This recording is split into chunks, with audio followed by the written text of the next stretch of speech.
अजित पवारांची शेवटची सही भंडारा गोंदियातील राईस मिलच्या फाईलवर न्यूज 18 मराठीला खात्रीलायक सूत्रांची माहिती।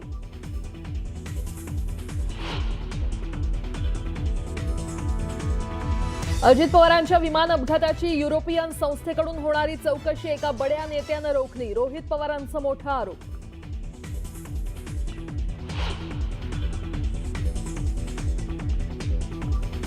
अजित पवारांच्या विमान अपघाताप्रकरणी सर्व प्रकारची चौकशी सुरू, चौकशीनंतर सत्य समोर येणार। रोहित पवारांनी उपस्थित केलेल्या प्रश्नांवर मुख्यमंत्र्यांचं उत्तर।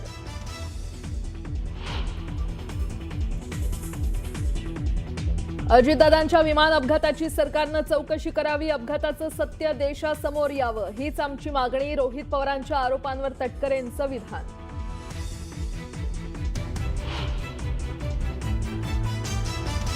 एकनाथ खडसेंवर सावदा पोलीस स्टेशनमध्ये गुन्हा दाखल, पोलिसांना अर्वाच्य शब्दात अरेरावी केल्याचा खडसेंवर आरोप, खडसेंकडून आरोपांचं खंडन।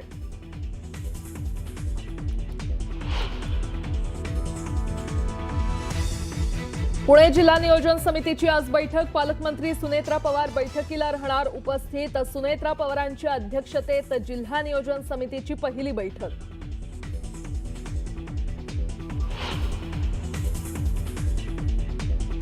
चंद्रपूरमध्ये महापौर पदावरून भाजपमध्ये श्रेयवादाची लढाई, श्रेय घेण्याचा हास्यास्पद प्रयत्न, मुनगंटीवारांचा जोरगेवारांना टोला। मी श्रेय घेण्याचा प्रयत्न केला नाही, जोरगेवारांचं उत्तर।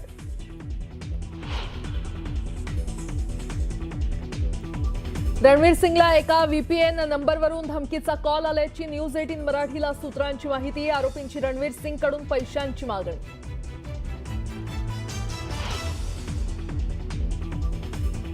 राहुल गांधींविरोधात लोकसभेत हक्कभंग आणण्याची सत्ताधारी भाजपची तयारी, पंतप्रधान मोदी आणि हरदीप सिंह पुरी यांच्या विरोधात बिनबुडाचे आरोप राहुल गांधींनी लावण्याचा किरेन रिजिजूंचा आरोप।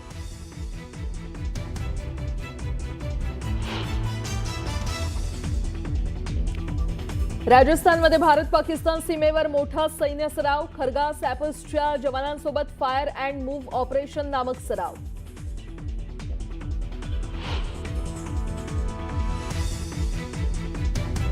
आणि बांगलादेशमध्ये आज सार्वत्रिक निवडणुकीसाठी मतदान, तारिक रहमान की जमात कुणाच्या बाजूने जनता देणार कौल याकडे लक्ष।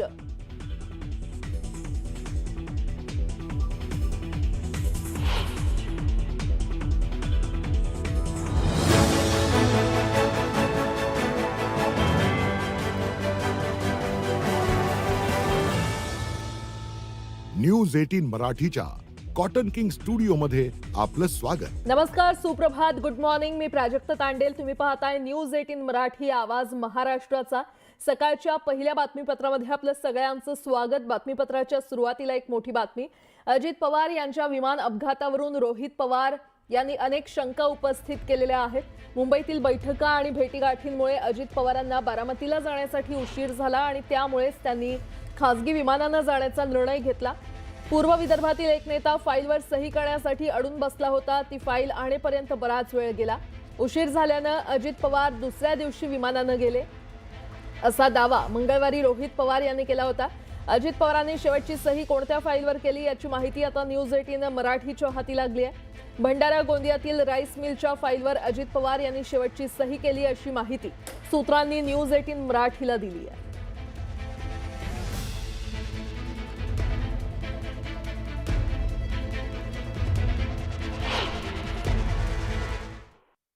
पूर्व विदर्भातील एक कुठले तरी नेते हे मोबाईल चेक करा दादांचे, नाही तर लँडलाईनवर कोणाचा फोन होता काय होता मला माहित नाही, पण मला जे कळालेलं आहे सही करावीच लागते।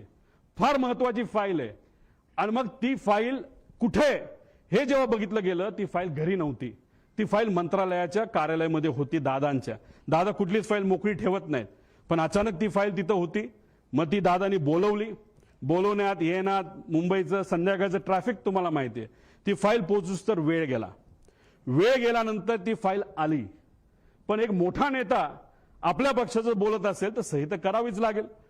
आणि मग दादांनी ती सही केली, ती फाईल यूज तर सही करूस तर त्याच्यामध्ये दुर्दैवाने त्या ठिकाणी वेळ गेला। दरम्यान रोहित पवारांच्या दाव्यावर खासदार सुनील तटकरे यांनी काय प्रतिक्रिया दिली आपण पाहूयात।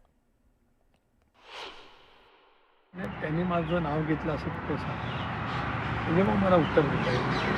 म्हणजे माझी नियोजित वेळ 5 वाजता 5 वाजून 10 मिनिटांनी दादांच्याकडे होतो. माझी 6:45-7 वाजेपर्यंत भेट संपली. ती भेट 3 दिवस आधी ठरलेली होती, कारण 2 दिवस अगोदर दादा पुण्याच्या दौऱ्यावरती होते, मी रायगडच्या दौऱ्यावरती होतो. तर अजितदादांना भेटायला आलेला पूर्व विदर्भातील तो नेता कोण आहे ज्याच्यामुळे अजित पवारांना उशीर झाला, असा सवाल संजय राऊतांनी केलाय.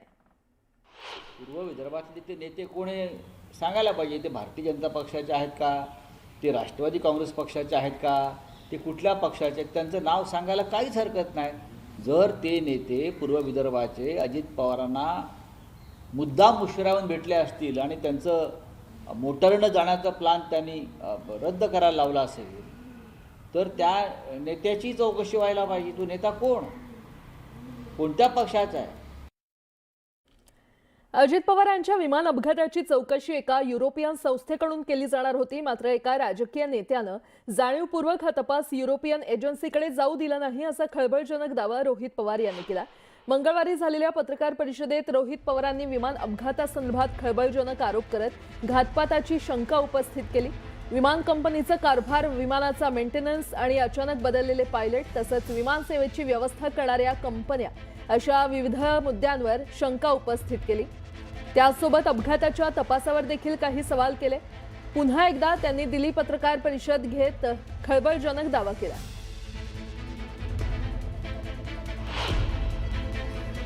कल जब मेरा प्रेजेंटेशन हुआ था, ये इन्फॉर्मेशन कल मैंने नहीं दी थी, लेकिन कल कुछ बहुत सारे सीनियर जो पत्रकार है जो एविएशन सेक्टर हैंडल करते हैं, उन्होंने मुझे बोला कि ये विषय जो रिपोर्ट है वो यूरोपियन एजेंसी को डीजीसीए के माध्यम से कुछ दिन पहले देने वाले, कुछ मतलब 15-20 दिन पहले देने वाले थे, लेकिन एक व्यक्ति ने उसको जानबूझ के रुकाया. वो व्यक्ति कौन, ये आगे जाके शायद हमको पता चले, लेकिन that person is a political person, that to experience in aviation. दरम्यान रोहित पवारांनी पुन्हा एकदा आंतरराष्ट्रीय एजन्सीकडून चौकशीची मागणी केलेली आहे. नेशनल ट्रांसपोर्टेशन सेफ्टी बोर्ड, ये जो यूएस का है, क्योंकि ये प्लेन यूएस में बना था, कैनेडियन कंपनी लेकिन यूएस में बना था, तो वो एजेंसी को आप ला सकते हो.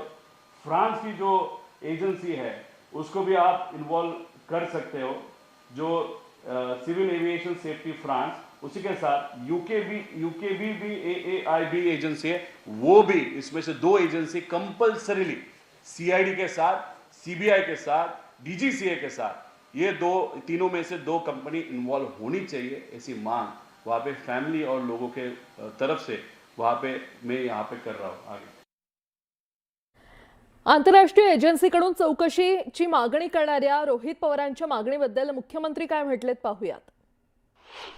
भारतातल्या चौकशी यंत्रणांवर कोणीही त्या ठिकाणी गैरविश्वास किंवा अविश्वास दाखवू नये, कारण आज भारतातल्या चौकशी एजन्सीज या आंतरराष्ट्रीय स्तराच्या आहेत. ठीक आहे, भावनेच्या भरात कदाचित ते असं बोलले असतील, पण साधारणपणे आपल्या देशातल्या एजन्सीजवर आपण कधी अविश्वास अशा पद्धतीनं दाखवत नाही. याही ठिकाणी दाखवण्याचं कारण नाही.